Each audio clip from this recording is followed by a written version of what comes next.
Assalamualaikum warahmatullahi wabarakatuh. Perkenalkan, nama saya Elzi Aulia. Nomor induk mahasiswa 1862050018. Program studi pendidikan guru PAUD.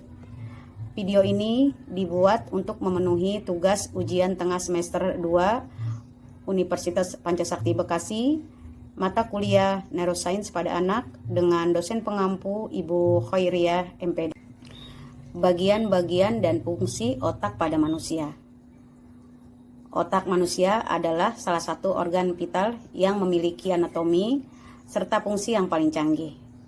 Organ ini memiliki peran utama sebagai pusat kontrol dari ribuan kegiatan yang dilakukan tubuh, baik yang dilakukan secara sadar seperti menggenggam ponsel atau seperti mencerna makanan. Itulah sebabnya kesehatan setiap bagian otak dan kelancaran masing-masing fungsinya tidak boleh dipandang sebelah mata. Otak manusia memiliki bobot sekitar 1,5 kg. Volume rata-rata otak laki-laki adalah 1274 cm3. Volume rata-rata otak perempuan adalah 1131 cm3. Otak menyumbangkan 2% dari total berat badan.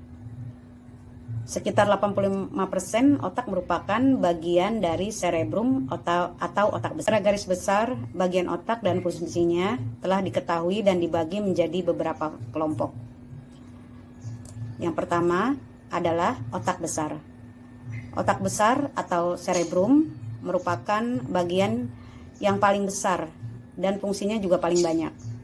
Permukaan luar otak besar disebut korteks cerebri, dan bagian inilah yang terlihat saat kita membayangkan gambar otak pada manusia.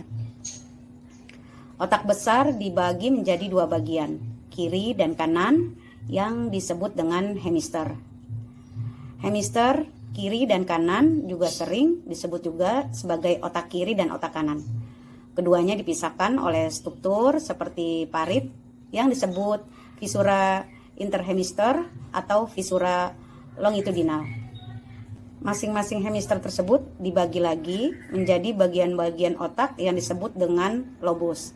Masing-masing lobus otak memiliki peran dan fungsinya tersendiri. Masing-masing hemisfer tersebut dibagi lagi menjadi bagian-bagian otak yang disebut dengan lobus. Masing-masing lobus otak memiliki peran dan fungsinya tersendiri. Yang pertama adalah lobus frontalis. Lobus frontalis adalah yang terbesar dibandingkan dengan lobus lainnya.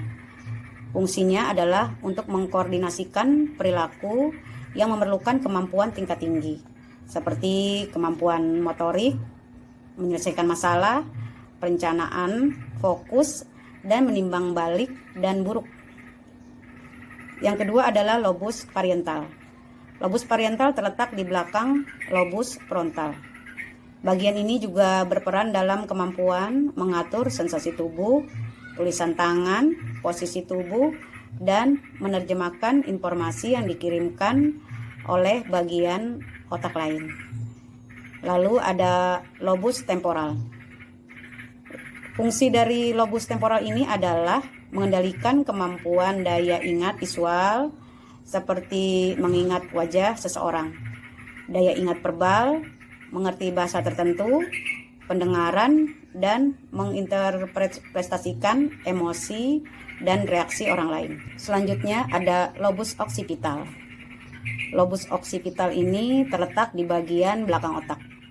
Dan lobus ini berperan besar dalam kemampuan seseorang untuk bisa membaca dan mengenali literasi serta aspek penglihatan lainnya.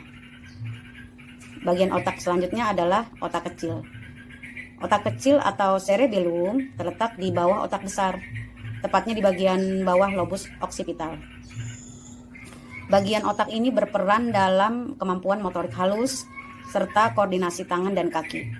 Otak kecil juga berperan dalam keseimbangan tubuh, postur, dan pemerataan fungsi otak kiri dan kanan. Yang ketiga adalah batang otak.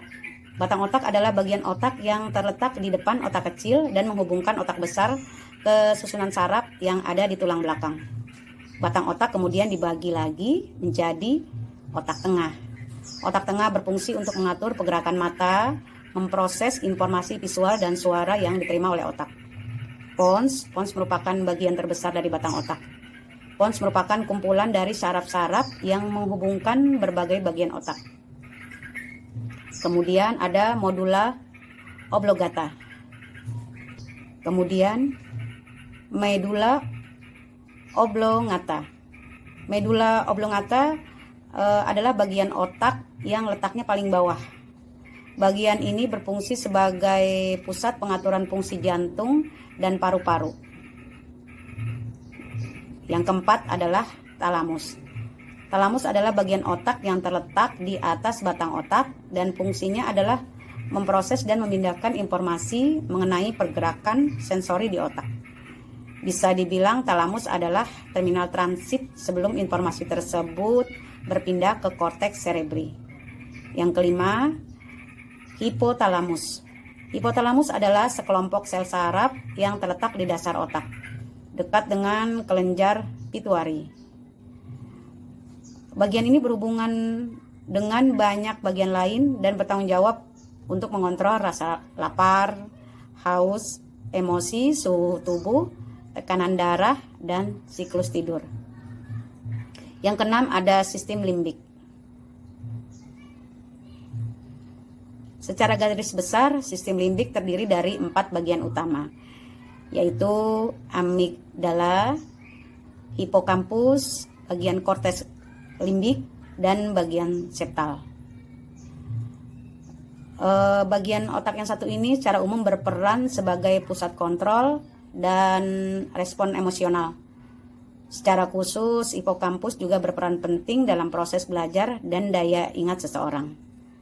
Yang ketujuh adalah ganglia basalis. Ganglia basalis sekelompok sel saraf yang berukuran besar dan terletak di sekeliling talamus. Bagian ini juga sangat penting dalam mengatur pergerakan tubuh manusia.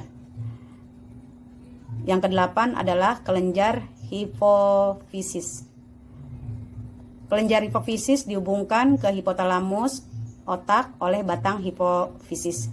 Fungsinya adalah untuk mengontrol kelenjar endokrin dalam tubuh. Kelenjar endokrin sendiri berperan untuk memproduksi hormon yang mengontrol perkembangan seksual, meningkatkan pertumbuhan tulang maupun otot, serta merespons stres. Yang kesembilan adalah kelenjar pineal. Kelenjar pineal terletak di belakang vertikal ketiga. Fungsi kelenjar ini adalah untuk memproduksi melatonin yang membantu mengatur jam internal tubuh dan ritme sirkadian atau mengatur siklus tidur dan bangunnya. Yang ke-10 ada corpus callosum. Corpus callosum ini adalah serat saraf yang menghubungkan sisi kiri otak ke sisi kanan otak. Bagian ini menjadi jalur penghubung terbesar di otak yang terdiri dari 200 juta serabut saraf. Demikianlah